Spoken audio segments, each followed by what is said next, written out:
Good afternoon, agents. Welcome to KHM Today, your weekly go-to resource for industry news and straight up fun. I am your host, Carolyn Orp, and today is the 21st day of July. We are excited. I'm excited because the education team is back in this country. I'm so thankful that they're all back safe and sound. And so they're going to help me break down what we would call the new normal of flying these days. So we've got that. We've got Tim Smith here as we go for gold, and he talks about some sales tips with us. We have a fantastic agent with us who's going to break down the FAM that she attended at Palladium Lady Hamilton in Montego Bay. And then hold on to your seats, you guys. We have John Chernesky here from Princess Cruise Line. Super excited. It's his first time here on KHM Today. So we are really excited about everything that's going on today. So just some crazy headlines the last couple of days. I wanted to point out to you guys that the Court of Appeals reversed that initial decision on the CDC and whether or not they can require cruise lines to follow certain protocols. So if you haven't been following that, you know, stay on point with that news, what the impact will be for Florida cruising. And we're going to see if John later on can share his insights on that topic as well. I don't know if you guys saw this news over the weekend, but in the New York Times, mine's the Denver Post, there was a big article on Venice. So Venice, after all of these years, is able to ban large cruise ships from docking in the port of Venice. Now, specifically, we're talking the lagoon, which is going to be deemed a national monument.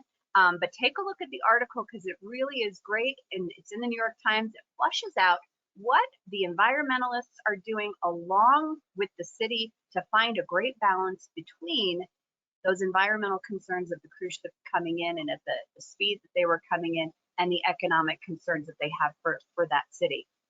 So take a look at that. And then finally, this just popped up a few hours ago. I know some of us have been receiving emails from one particular resort down in the Cancun Riviera Maya area about increased protocols for COVID with a heightened increase. I think they moved to an orange level.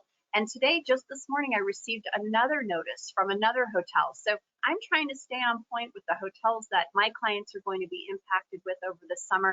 I have yet to see a blanket announcement, but just a heads up that if you've got clients traveling down that way, and protocols are changing, it's a good idea to just double check with your particular property and make sure that you understand what changes are being put in place. So many great headlines and so many things are changing as we move through the summer. But let's go ahead and get started with our show today. Tim Smith is here. He is our sales guru here at KHM Travel Group. And this segment is sponsored by MSC Cruise Lines, cruises designed to enrich, delight, and create unforgettable experiences. Welcome, Tim. Hi, how we doing? We're doing great. I'm so happy that you're here. It's been a few weeks since we've seen you.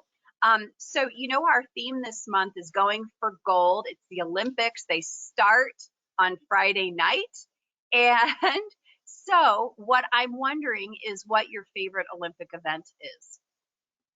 Well, I'm going to have to say wrestling because I was a big wrestler through high school and college, but I was also a big track sprinter. So those are two of probably my favorites, wrestling and track.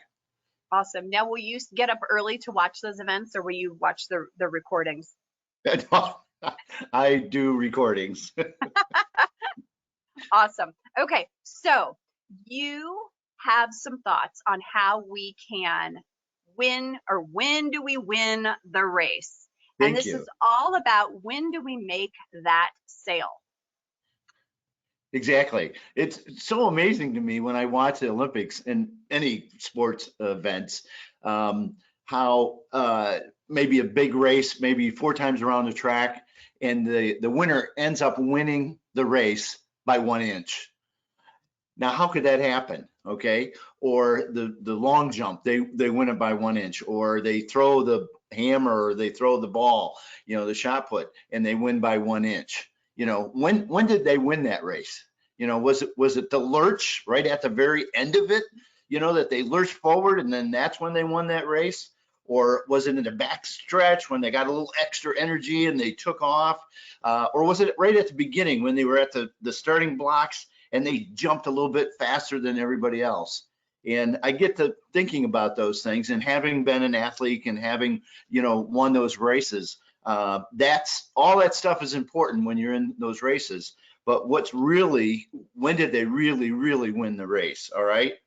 And my feeling is they won the race years ago. They won the race when they were, practicing when they were little, when they were dreaming about, being in the Olympics, and all that preparation that they had to go through it.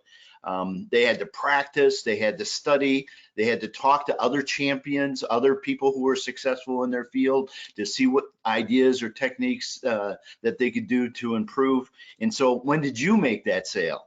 And I got to thinking about all of that. Was it when you maybe handed out that business card to someone that you met in the supermarket, when you were talking to them and you're going, oh, by the way, you mentioned Hawaii, I'm a travel agent, here's my business card.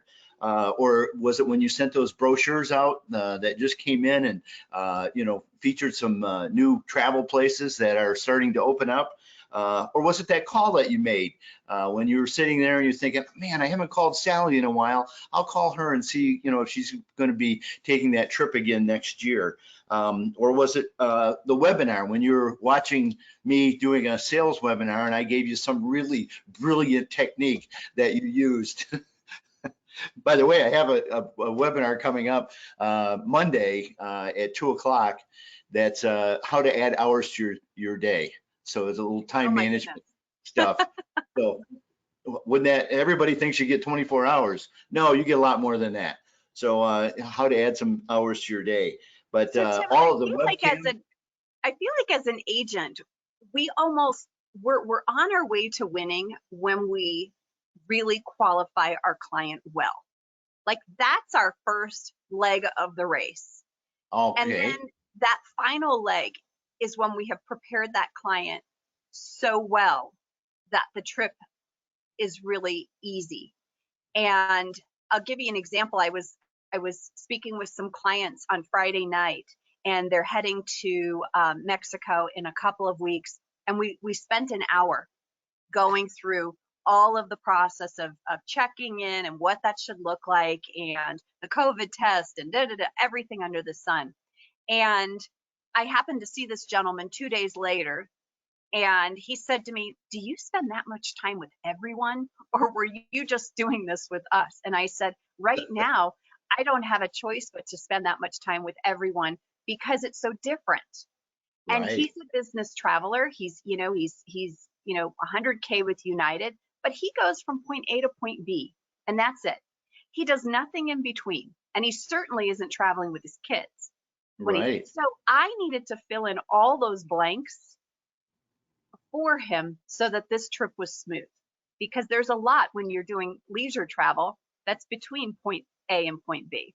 So he was so thankful, but he was just surprised that I would spend that much time speaking with them and making sure that they had all the information they needed. And so that's when I feel like I've won the race. If they have a terrible time, I don't know what to do about that. But I feel like I prepared them for every single thing I could. Well, that's what you're talking about. You're talking about the preparation.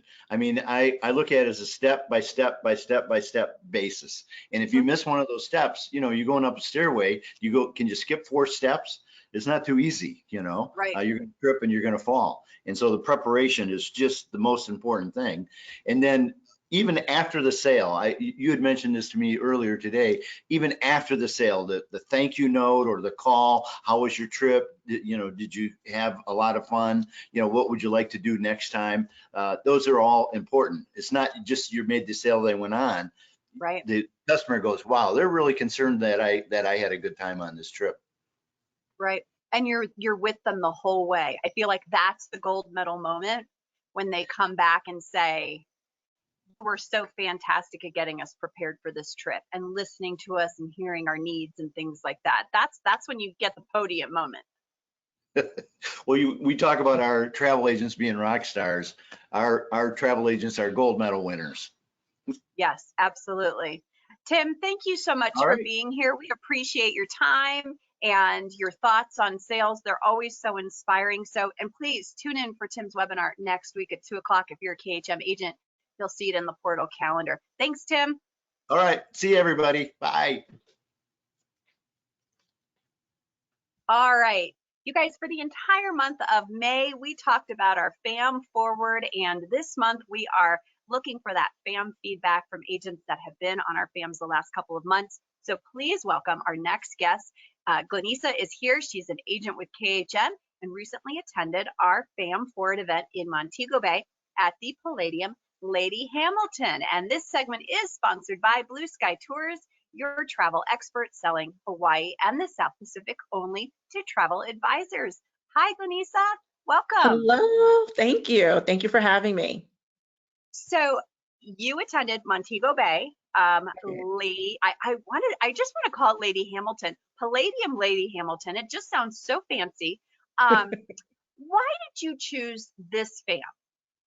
So, so we stayed at the Grand Palladium Lady Hamilton, and I chose this FAM because I started selling more Jamaica. I do a lot of Mexico and other parts of the Caribbean, but not so much Jamaica. And I've had clients come to me saying they wanted to go to Jamaica, and I really did not have too much experience with Jamaica. And so this FAM came up, and I was like, oh, this is a great way for me to immerse myself with the island, see what it has to offer so I can offer more to my clients as they make this request. And did you do any pre or post stay for the FAM, or did you just go for the what was it, 3 nights?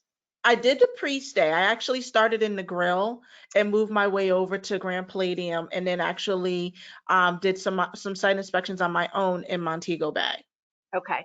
And how important do you think that piece is? Because did your FAM include other site visits or excursions, or were you just staying at that one property? So the FAM itself was at that one property. However, we were able to experience, have different experiences at the property. For instance, we saw their wedding setup at one of their wedding spaces at the gazebo, and it was based geared more towards Indian weddings. And that thing, because that's now a specialty and a niche that some agents are deciding to get into. We also were able to go on a catamaran cruise, and that was amazing, and see what offerings they had for clients. So now, when somebody says, oh, does anybody have any catamaran cruises that they can recommend, I can now confidently recommend them because I've had that experience.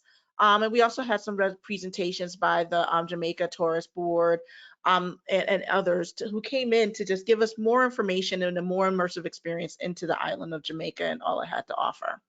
So I feel like you doing that pre-stay and also seeing some other properties in Montego Bay really helped you figure out how to sell Jamaica, if you liked Jamaica as a whole, which did you? I love Jamaica. Oh yeah, I have a newfound love for Jamaica. I've been there a couple of times on my own for personal things, but I didn't really have an opportunity until now to really immerse myself in the island. And I feel a lot more confident selling not only Grand Palladium, but also the other sites that I was able to view while there and give more on the ground experience as to whether or not it's a good fit for whatever client I'm qualifying at that time. And so what did you learn about your host hotel? What did you learn that was most surprising? Well, there's a lot. The property is pretty big. And so walking around the property and seeing the differences between the Lady Hamilton side and the Jamaica side were huge for me because I wanted to know the difference, because there also is a cost difference between the two sides as well. So I wanted to see what the difference were. I wanted to see the different suites that they had. I sent clients to their romance suite, but I couldn't, they had pictures of it, but I couldn't really picture where it was located.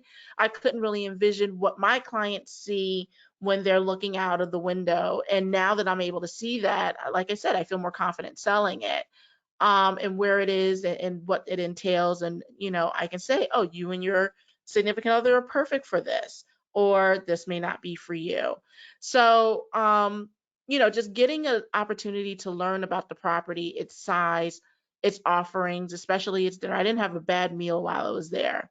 Good. So that was good as well. So I yeah. I have found with Jamaica, and I hope you found this as well. When I went last summer, one of the things they said was, well, everyone's wearing masks. So, and there's no hugging and there's none of this, which is very Jamaica, right? You get off and you might just meet your transfer driver and you're already hugging. But one thing I found was that the Jamaican people, even with a mask on, you can see the size of their smile through their eyes. I It's agree with that it's the wholeheartedly. most amazing thing because I don't know that any other destination I have been to there is a people that shines through their eyes so brilliantly. And so even with masks on, the minute you got off the plane, you were like, welcome back. It just is Definitely. it's just amazing that is how they all are. Yep, I wholeheartedly agree. And I've been blessed to have really nice people, whether it be the ground people at the grounds for transportation, people on the resort. And I actually, because I was there for a little while before the fam started, I actually had an opportunity to get to know and speak with some of the people at the resort and understand their story, which I find is also very important when you're traveling, to Mhm. learn more about the culture and more about the people.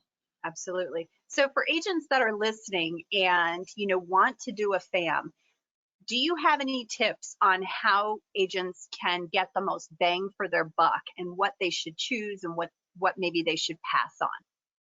So definitely researching the resort beforehand.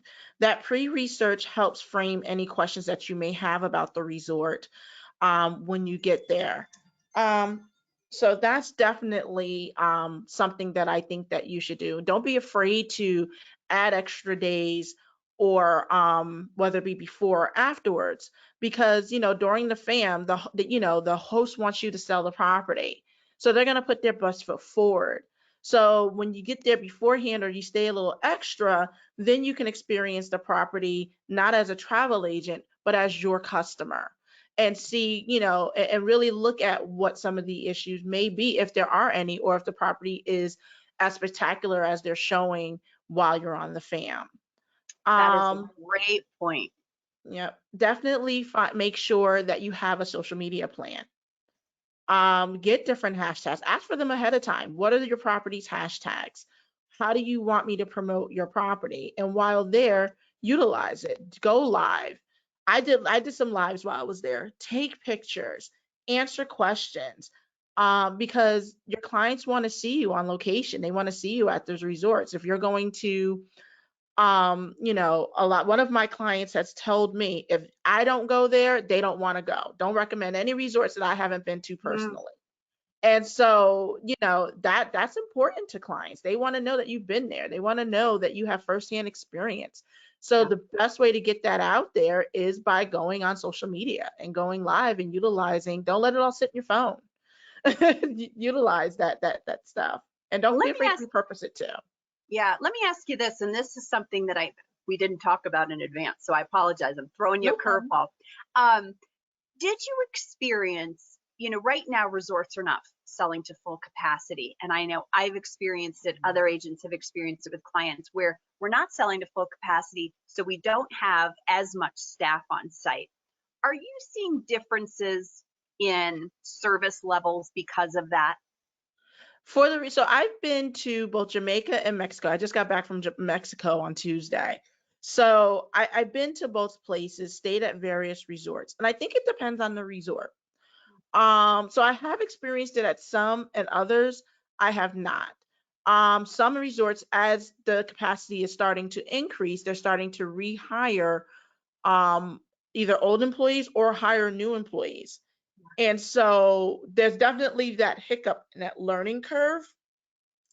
But one of the things, and so you have to pack your patience, and you should prepare your clients for packing their patience um, because of these service levels. That's something that I always go over with my clients.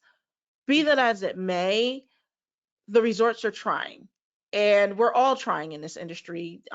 Things are just changing on a daily basis. We're all trying to keep up. And so, you know, people want a vacation. They want to get out. We've been cooped up for a year and a half, and we all want to get some fun in the sun. I think the biggest thing, you know, even though service levels may not be where they were pre-COVID, the resorts are trying to get there. And we just need to be a little bit patient, and we need to prepare our clients for that level of patience too. Yes. And I think once they do that, they can let that part go and concentrate more on having fun and relaxing and getting that fun in the sun that they're looking for. I love it. Such wise words. Thank you so much. I feel like Hack Your Patience should be our hashtag. It should be a bumper sticker, a t-shirt, a hat. I don't think I can say it enough to clients, and I just wonder sometimes if it's really taken to heart or if it's just like, oh yeah. So thank you so much for being here, for your wise words. I'm so glad you had a great time on the FAM, and I'm sure it was wonderful to see other agents again. Definitely. Yeah. So thank you so much, Glinessa. You're welcome. Bye. Oh, you guys, so many great FAMs and so much great feedback from everyone. It just has been a fantastic season of FAMs for everyone. So I'm excited to welcome our next guest, John Chernesky, Senior Vice President, North American Sales and Trade for Princess Cruises and Cunard Line. Not only because it is his first time with us, but because I took my very first cruise with Princess and I became a fan right out of the gate. So thank you so much for being here. My pleasure. Thanks for having me, Carolyn. So I was reading a little bit about you over the weekend, and I stumbled upon an old biographical article about you. And the article asked you what was one of your career highlights, and you mentioned having a bobblehead. And I thought, I got to look at the date on this article, because now one of the highlights has got to be that you have your own Muppet, and I can see him behind you. Yeah, well, first of all, as I like to say, he was overserved last night, so he's sleeping it off. So let's just try and tone it down so we don't wake him, because he gets ornery. Yeah, we have a partnership with the Jim Henson Company doing a show on board a couple of our ships with life-size puppets. It's really fun, and I grew up with the Muppets, right? So it's kind of, I'm in that wheelhouse, and we thought, well, they were going to create a puppet of Jan Swartz, our president, and then they realized that she's actually professional, and whereas I'm an idiot, so let's make it of me, and I'll have some fun with it. And so that's why we did that. But it was handcrafted by the artisans who work in Jim Henson's studio. So pretty cool. I am so jealous, because that actually truly is a dream of mine, to have my own Muppet. And it used to be something they offered at California Adventure near Disneyland.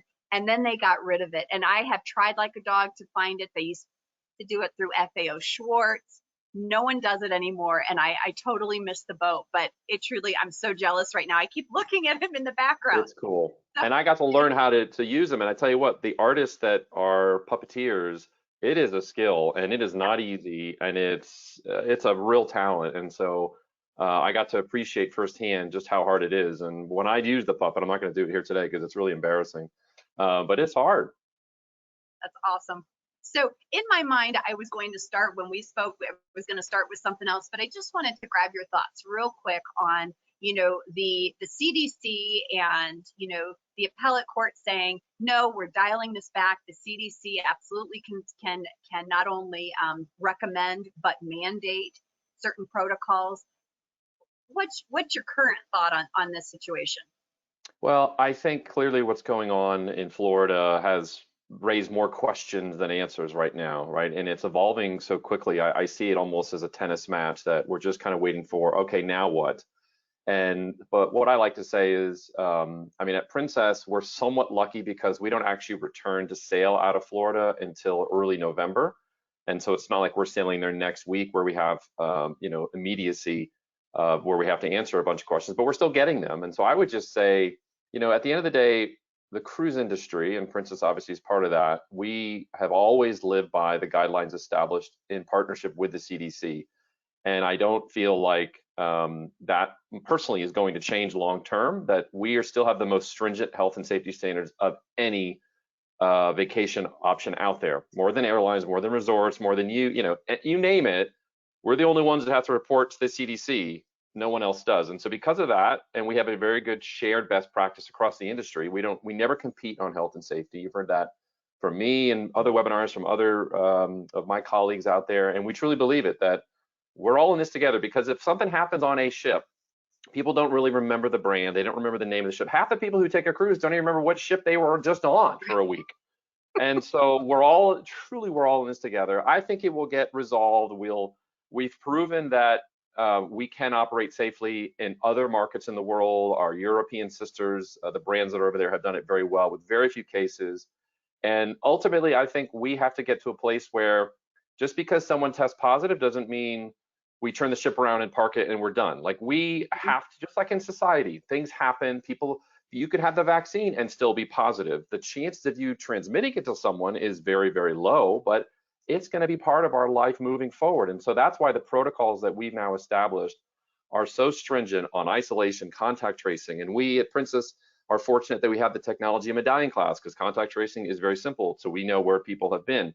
So all of those protocols will kick into place. Our team is being trained, and we'll be able to live that and support that and make sure that just because we have a positive case doesn't mean, the cruise ends. So it's a very long answer to your question, but I think it's a very nuanced question.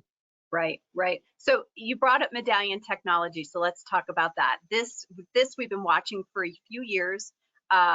It's similar to the technology that Disney has used at their parks for the last couple of years with the Magic Band. What do you say to the person who maybe is not tech savvy? They don't want to be dealing with their phone while they're on board. They literally get on and put it in the safe. How can this still work with those that don't want that piece of the pie? Yeah, I think the beauty of Medallion class is that it was meant to be a technology that operates mostly behind the scenes, that is there to provide enhanced service, personalized service, and ultimately more time back for you to enjoy your vacation, because we don't all have unlimited vacation time. And so we have limits, and we want to maximize that. And it really does give you more time to enjoy, because it takes away some of those obstacles. But if you don't want to use your phone, that's fine, because you have to carry your Medallion with you, because that's how you get in and out of your room. Unless you want to leave your room and not get back in, you probably should take your Medallion with you. And so if you don't want to use your phone, that's okay, because the staff will recognize you. And when you order that drink that's customized, the next time you order it, they know that that's how you like it. They can order things on your behalf. You can track down crew members. The story I like to say is that the way we've enhanced this technology over the last year and a half during this pandemic is such that, one of the coolest features is being able to order things. And even if you don't have your phone, in theory, and please don't do this, but in theory, the captain could walk by and you could say, and the captain could say, "Hey, how are you doing today, Carolyn? I hope you're having a great day." And you say, "Captain, I'm having a wonderful day, but I would love a margarita and a pizza." The captain can take his device out, order that for you, and walk away and go do his job. And then the staff, and then you can move to another lounge chair or move to another room, and the staff will find you and bring that to you. Now, please don't ask the captain for your drinks or your pizza orders. I'm just saying hypothetically. So you don't have to have your phone on you at all. I am a phone guy, so I'll use mine, and I think it takes the experience to another level. But I think the base level of service and experience just with your Medallion is so much greater than what we've ever been able to deliver because of the power of the technology. So you guys will start back up in Alaska, which is you're the princess, the queen, the king of Alaska, essentially. It's your wheelhouse for sure. What is it going to look like on these ships? What sort of protocols will be in place? What can guests expect? Well, I actually fly tomorrow up to Seattle with my family. I join the Majestic Princess on Sunday for the very first cruise to Alaska, so I will know for sure when I get there. But what I can say is that, first of all, the crew are so excited to get back to work, and we are just so thankful that we're able to return. Who thought Alaska would be happening this season? Honestly, if you'd have said to me 6 months ago, "John, how much would you bet?" I would say I wouldn't bet anything, because I know I'm going to lose it. There's no way this is going to happen. And here we are, it happened. So what do I know? So the crew are excited. The protocols that we have in place, because these are fully vaccinated cruises, and just to clarify, Princess, all of the sailings that Princess is sailing starting on Sunday through the rest of this year are fully vaccinated. Whether you're in Alaska or California coast, Mexico, Caribbean, etc., Hawaii, they are fully vaccinated, which means you need to bring proof of vaccination with you. And once you get on the ship, you don't have to wear a mask. You don't have to physically distance. Obviously, if you want to wear a mask, you can. It's not like we're saying you can't wear one. And so I think it's going to be a very normal experience. Big production shows, dinner in the dining room.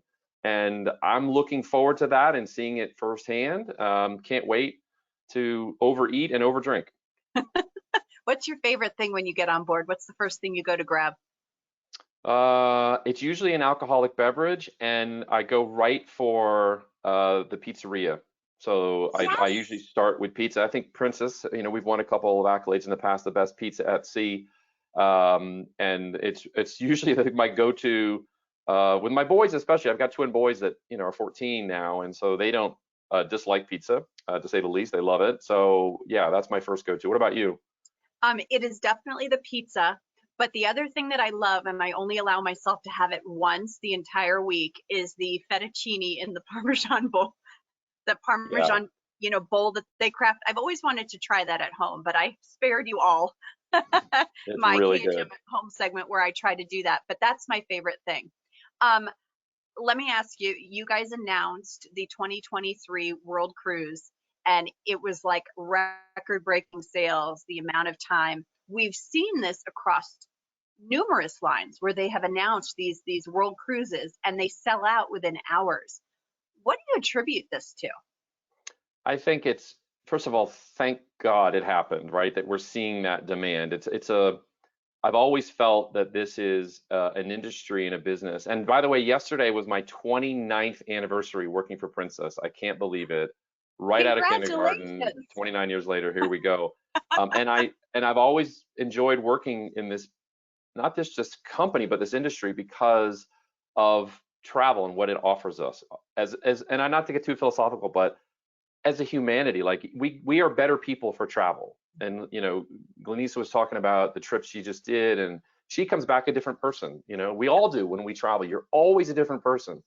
And I think that's part of the beauty of travel. And so when the World Cruises went on sale for 23, you just don't know, right? What's it going to be like? And this is a tough time. And talk about a commitment of time and money. Like that's not a 7-day trip to Alaska. That's a 111-day cruise in, Right. 30 different countries. And it shows to me that one of two things. A, there's this pent-up demand we hear about, right? Is true. People do want to travel. And life is short at the end of the day. You only have so many years to travel. And people are saying, and the average world cruiser is not 22 years old right out of college. They have most likely retired. They've got their money saved. They've got their plans. And that's why you as travel advisors are so important, because just like a financial advisor, you're talking about just not the next trip, but the next 3 to 5 years of travel. And so if that window was condensed because we lost a year of travel, it's clear that the demand was there, and that's what drove the success, not just for Princess, but we see it with our sister brands as well as other brands. Right. I just think I think it's so crazy. And one statistics that I don't know that a lot of people know is that world cruisers tend to be repeat world cruisers. Oh yeah. They don't just do it one time and say, oh, I've done it, I'm done. They do it at least twice. Some do it every single year. Yep. And that's why you see the itineraries are always changing, because yes, there's going to be those staple ports, the one you have to go to. But then it's those off the beaten path places that we don't often go to that really, I think, drive that demand, because they do want to see different parts of the world and do it from the convenience of an amazing cruise ship. Yep. So recently I was at my hairdresser, and she was It looks wonderful, by the way. Thank you. It's usually 1 week out. She made the comment that what she didn't want to book right now was a cruise. And I said, well, why would you say that? And she said, because I don't want to get stuck on one. So what do you say to agents that are fighting kind of that pushback with that mentality that, of what we were first seeing when the pandemic hit, of people getting stuck on these ships? I know that this is not going to happen. I know that the inner workings of the ship have changed. So I know what I said to her. What would you say? I would say that I don't blame her, because that was headline news for however many days, and that's all people could talk about, because anything that happens on a cruise ship is sexy and they just love talking about it.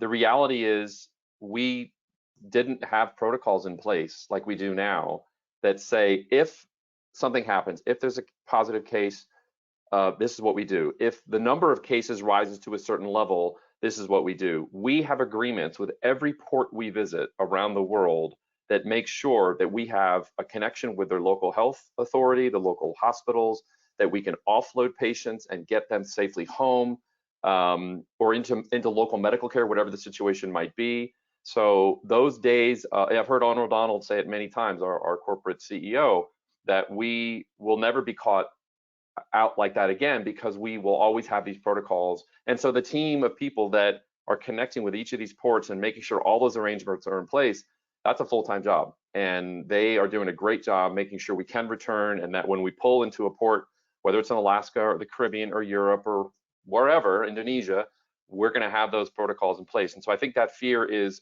understandable, but it's not the reality of how we're going to operate moving forward. And I feel like there are facilities now on board that are available to those that do test positive and need to move. I feel like we've spoken to so many lines and everyone has that protocol in place. Yeah, the full testing capabilities, the advanced healthcare, the ventilators, all the things that should a case get really bad, we can treat on board. And so, enhanced HVAC, the ventilation systems, all of that is, and again, it goes back to what you just said, that you've heard this from everybody. It's because we all operate with the same approach, that we're not doing it differently, that we have a standard that we want to be consistent throughout the industry. Yes, wonderful. John, thank you so much for being here. Enjoy the cruise this coming week. I'm sure you'll be reporting on it, correct? Yes, please follow me on Facebook if you don't already. Go to Facebook, don't search for my name, search for Princess VP Sales. Follow me there if you're not already. If you don't follow me already, I only have like 26,000 followers. Like, where have you been? No pressure. And I will be doing daily updates on our trip and some pictures and videos. And then when I get back, of course, but I can't wait to share the story and to get up to Alaska and I think I'm looking forward to Glacier Bay probably more than anything, because it's one of the most beautiful places on Earth. But we've got some great tours planned as well, and I won't spoil the surprise, but just watch out for some really cool stories. Well, and I know the folks in those ports of call, they're so ready for guests to be back and tourists to be back. They need it as much as we need it for our souls. Absolutely, it's their livelihood, and I think that's the reason why we're going there, is because it was all about giving them the economic boost that they need, and otherwise we have a bigger problem. So we're taking full advantage of that and their graciousness, and the hosts, and they're such, so passionate about what they do. I can't wait to be there and see it all and experience it. Wonderful. Well, safe travels to you. Thank you so much for taking the time to be here today. My pleasure, Carolyn. Thanks so much. Take care. All right, you guys, wonderful news. We can't wait to get those updates on what it's looking like in Alaska. So here to join me back on American soil is Matt, Virginia, and Chantel. We needed to give Bill the day off today. He's with his grandkids. So when we spoke this morning, I said, don't worry about it. Go be with the kiddos. So this segment is sponsored by Funjet Vacations, your one-stop shop for Mexico, Caribbean, and beyond. So hi guys, welcome home. Hello. I hope you're excited to be back. So we should say that Virginia is in actually Virginia, and hence the curtains. She's pulling a mat with the ugly curtains in the background. So we have we wanted to do this segment. We were talking several weeks ago of kind of what that new normal looks like.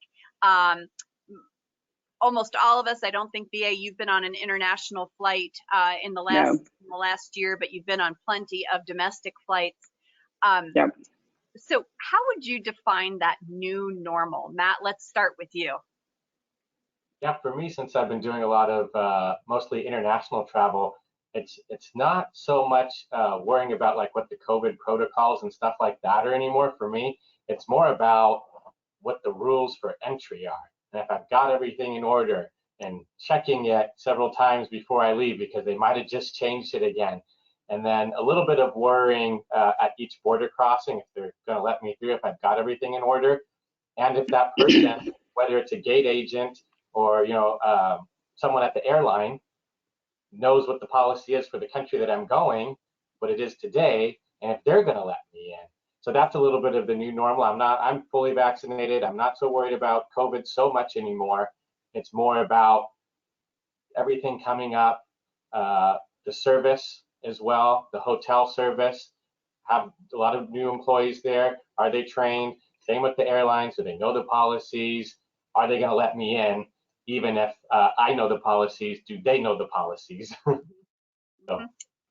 Chantel, what did you find while traveling? What did it look like for you? I'm hoping you're going to touch on a particular story you shared with me yesterday, but what do you echo what Matt is saying, or did you find something a little bit different? No, I definitely do. So in June, I went to Puerto Vallarta to host the Palladium Fam, and then I just got back from Greece. And you know, a couple things that stood out to me was I flew United, so they have the Travel Ready Center, which is great because, you know, it prompts you on what you need to do, you know, weeks and days before your flight. Don't get hung up on trying to upload a lot of your information because sometimes it works and sometimes it doesn't.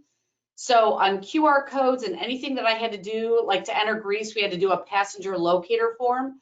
I made hard copies of everything that I could that even had the QR code, or I took a screenshot and saved it on my phone, because some of them asked for it on the phone. Some of them wanted to actually see a hard copy printed off. So, you know, you're kind of struggling, you know, like Matt, you're kind of freaking out a little bit before you get up there. Am I going to have everything? And then in Washington, D.C., when we were going to Athens, we had the passenger locator form done. We had a hard copy for Greece. You don't get the QR code until you're actually flying. So it does it so many hours before you arrive into Athens. So you don't have a QR code when you're in the States, but you have the confirmation that you filled everything out and that the QR code is going to come.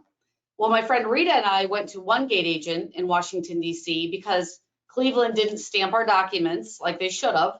So we had to stand in line again. The gentleman we got took one good look at our hard copy and said, okay, you're good, you know, go ahead.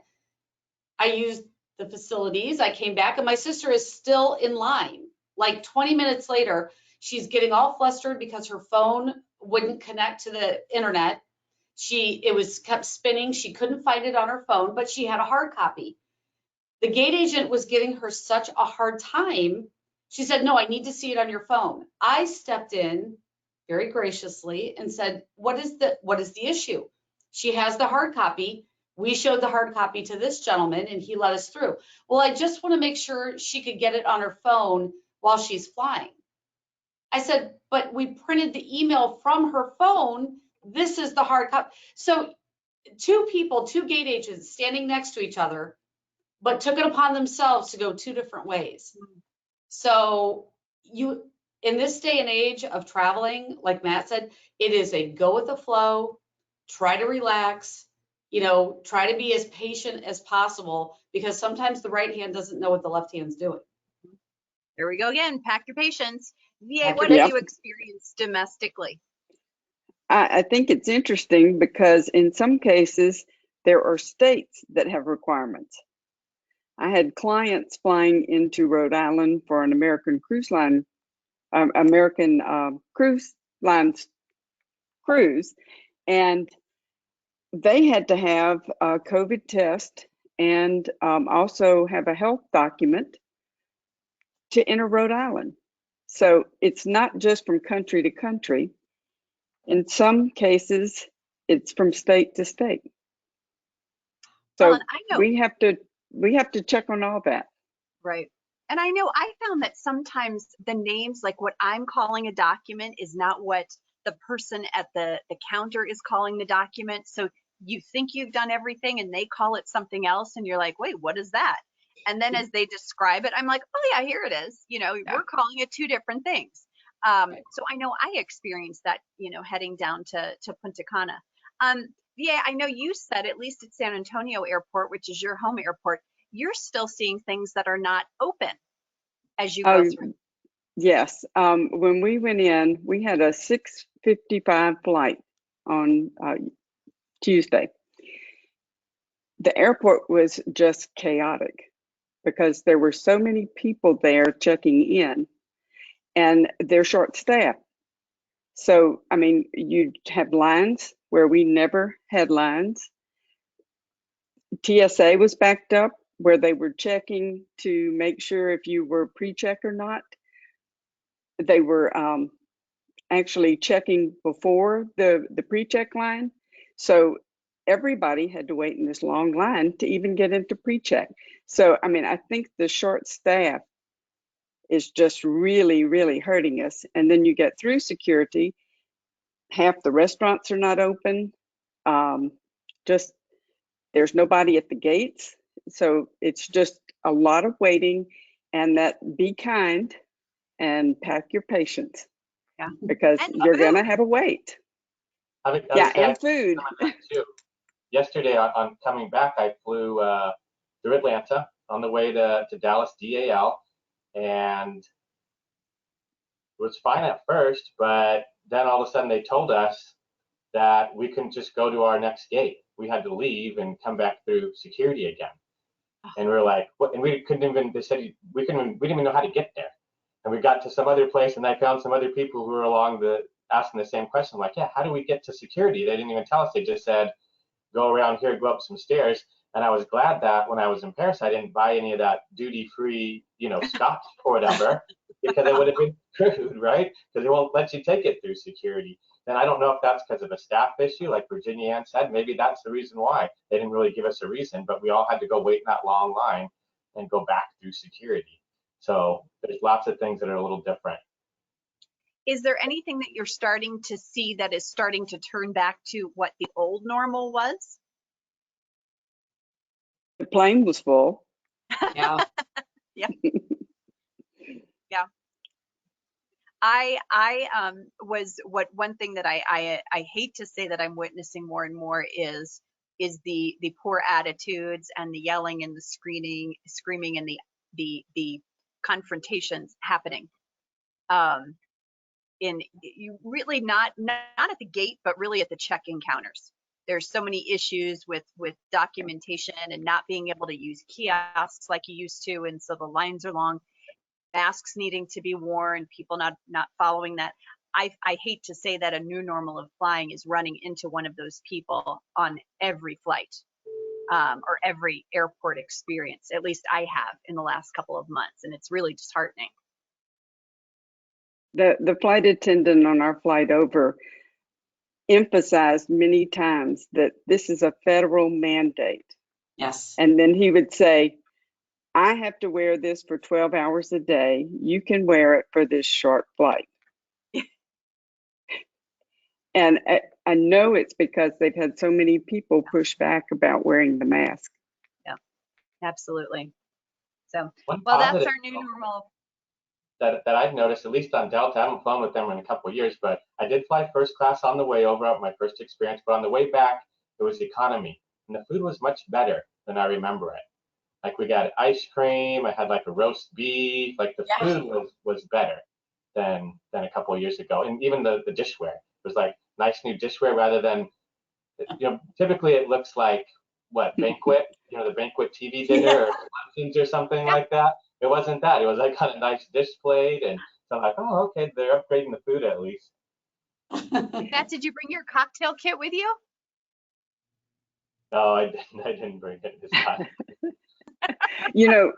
I'm hearing that people are pushing back with the hotels about the food, especially these that include breakfast, because all during COVID, you got this prepackaged little thing for breakfast, and it was not very good. The one thing that people, when they fill out their surveys, are saying they want better food for breakfast. So hopefully we'll start seeing better food in the hotels too. Yeah. Oh, so I hope you guys will all stay on. You guys, that's the new normal for flying. We'll probably talk about the new normal for destinations as well in a couple of weeks. But if you guys have the time, I'd love for you to stay on for our next segment, which is what would the education team do in this situation? I had an interesting one. Robbie, I don't know if Glinessa or John are still on, if they want to join us.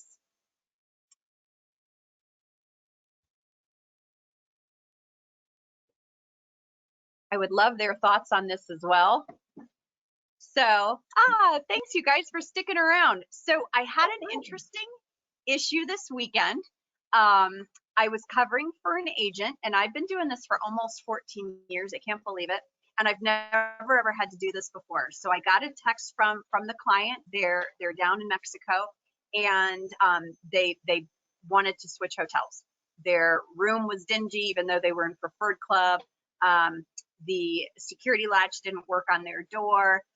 They went down to the buffet and they understood that there was a rotation of restaurants and what was open, but they went to the buffet and there was hardly any food left. And this was not like 10 o'clock at night. This was normal hours. So they texted me and said, what is your recommendation? So my response to them was, and this is the first time I've never had anyone complain about and want to move before. And so my thought to them was, okay, if it's the first thing is you're unhappy with your room, we need to speak to the front desk and see if they will move you rooms. And as we are texting back and forth, I said, but I'm wondering is there more to this? And it's not just a room issue. Is it the whole property? What is this? Because if you're not going to be happy moving rooms, then let's start going down that other path now as opposed to later. So essentially they texted back and said, you're right. We really think we don't want to be here. So I got on the phone with the supplier and really looked at their options. I was in VAX, looking at hotels that would be just a little bit of a bump up in price, and got that information from the supplier, and then was able to relay that. But essentially we couldn't do too much that night because it was late at night. We needed to wait until the morning. So eventually we did move them. They were moved with no penalty. They just had to pay the one night to the hotel, no cancel penalties, and an upcharge to the new hotel. So I guess my question to all of you is did I say the right things to them in the text? Has this happened to you before? What did you do? And how do you solve issues like this? Who wants to go first? Carolyn, I'll chime in because I'm not a travel agent, and so I just would have taken the call, or I would have blocked the call and just moved on with my life. I mean, right? Well, honestly, it sounds like you did all the right things. I'm applauding your effort, and you helped the customer how you made them feel. So funny you say that, John, because I actually earlier in the day there was a flight delay with their flight. And the agent, who is a good friend of mine, is texting me at 7:30 in the morning. And I'm looking at this text and I'm like, this can wait till later. I don't know what she wants. I don't understand the question right now. And I made my way halfway up the stairs and I'm like, oh, I'm covering for her. That's what she's texting about. So I went right back downstairs and I'm like, okay, let me look at my computer. Hold on, let's look at the options. But it was because I totally forgot. And it was so much later after they checked in that we both kind of were like, oh, they're fine, But it was several hours later. So I don't know, Glinessa, have you ever run into this before? And what did you do? I have. And so it was a couple of things. First of all, I think what you did was great, and I learned a little lesson of trying to figure out, is it the room? Is it the fact that they're just tired and not happy and it's something that they can get past, or is it more than just that? So I think that was a good call in trying to figure out what exactly the problem is, because I think you rightly thought, if changing the room isn't going to solve the problem, why even start there? Yeah. So that was very important for me to hear. But yeah, I did have that happen to me before, and what wound up being is that it wasn't what they expected. But once they were able to get in their second day, and even though it wasn't their expected, there were a lot of good things there. They just had to give the resort a chance. And once they did that, they enjoyed it. So it was more or less ascertaining what the real issue is. So they're just tired and cranky and they're hungry and they couldn't get anything to eat that night, which happens. It's happened to me. Yeah. Right. Or is there really an issue with the resort? Right. Chantel, have you ever run into this? I have. And just like Glinessa, what she said, it's trying to decipher what is really wrong. Have they been up since 3 o'clock in the morning, like most of us do when we take the 6 a.m. flight? Are they hangry?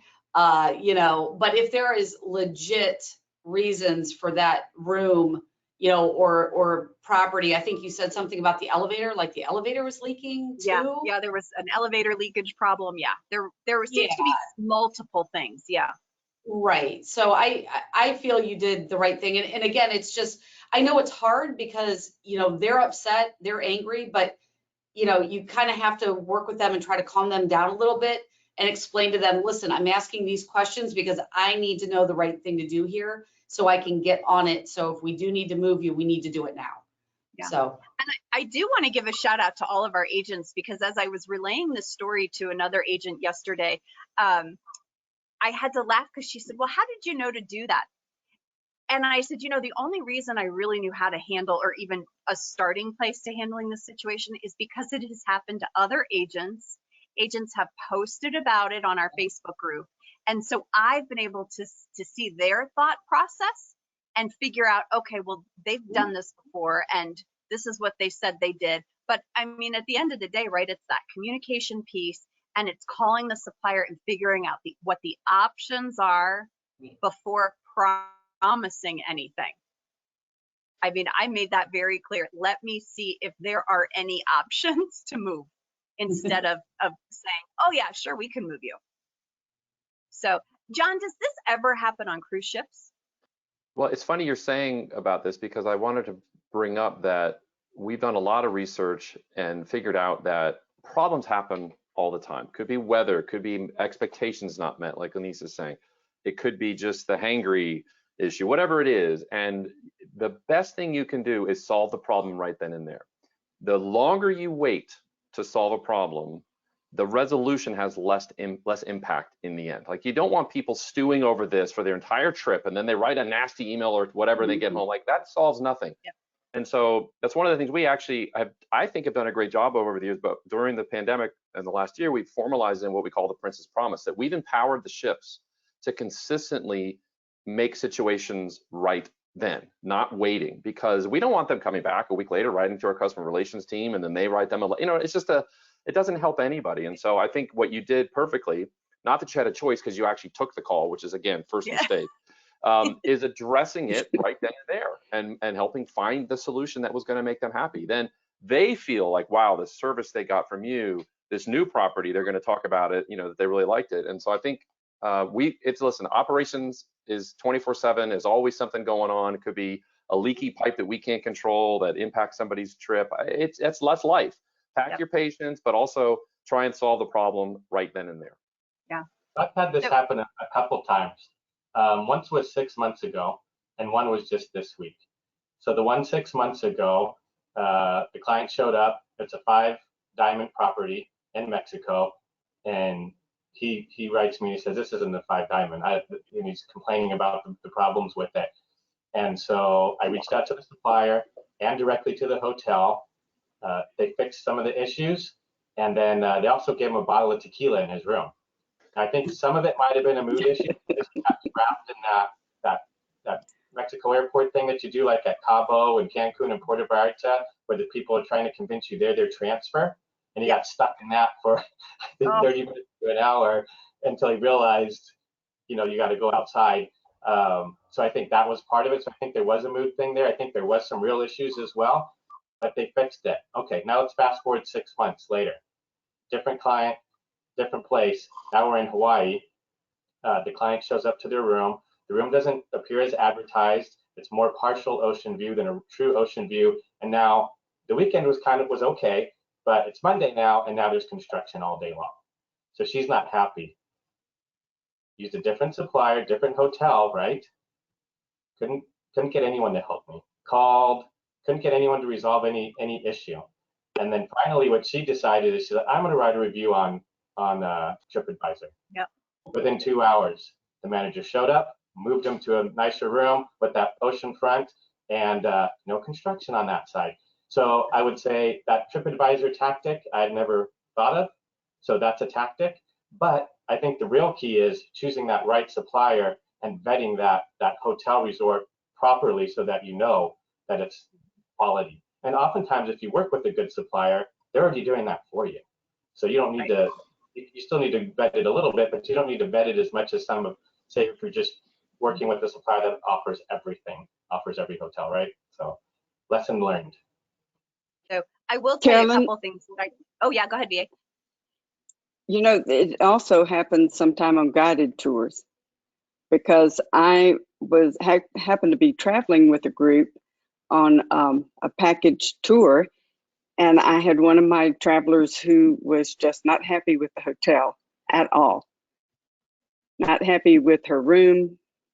Nothing made her happy about it. And in that case, I was able to go to the tour director and he solved the problem. But it's not just on trips to Mexico or trips to the Caribbean or whatever. It can even happen on your guided tours. Well, and it's about communication. I think that on this, I learned a couple of things that were really important. Number one is you can't, if someone reaches out in the evening, you know, I waited on hold for 2 hours until someone answered the phone. But I needed to know what those next steps could be so that I could appropriately address it. Because in the morning, if I was going to get any penalties waived, they needed to be out of that resort before checkout. So that is one thing I learned, right? Because you didn't want them still there because they were going to have to pay for that extra day. So I learned that is you gotta work fast and you gotta work early. Because I was up the next morning, 6:30, same thing, communicating with them, you know, trying to get what they felt like they wanted to do and get the answers from the supplier. So, you know, it does take time. So I learned that. Then the other thing I learned is make sure when you're on vacation, if you've got someone covering for you, make sure they're going to do and solve the problem the way you would want, the way you would solve the problem. Really know that other person covering for you. And I will tell you, the agent I was covering for, no doubt she would have handled the situation and taken the same amount of time with my client as she would if this was her own. So, you know, the clients were exceptionally grateful. They were kind, they were patient, and they were understanding too, which of course, in my mind, I wanted to help them all the better and all the faster because they weren't blaming anyone. It was just, this is how it is. What can we do to fix it? So I learned a lot from this experience, but I thank you guys for your input and for the input on the Facebook group. God bless the Facebook group. Right. You know, I had at least a starting point for this situation. So you guys, as we close out the show, thank you all for being here and for staying on the whole time. That was fun. And you guys have such wise words. As a reminder, these shows will be posted on YouTube tomorrow afternoon. And you guys, we're a podcast now. So yay. So make sure you follow us. You can follow us on your favorite source. Someone did tell me yesterday they were listening through Spotify. So thank you so much. Thank you, Apple Leisure Group, for being our show sponsor and for all of our segment sponsors this week. Next week, we welcome Ray Chernesky from ALG, and Bill's going to be here to break down what he learned about selling Greek Isle cruises and while he was there this last week. So you guys, thank you so much for being here. Have a great rest of your week. John, safe travels to you. Thank you so much. Bye, everybody. Bye, everybody. Bye. Take care.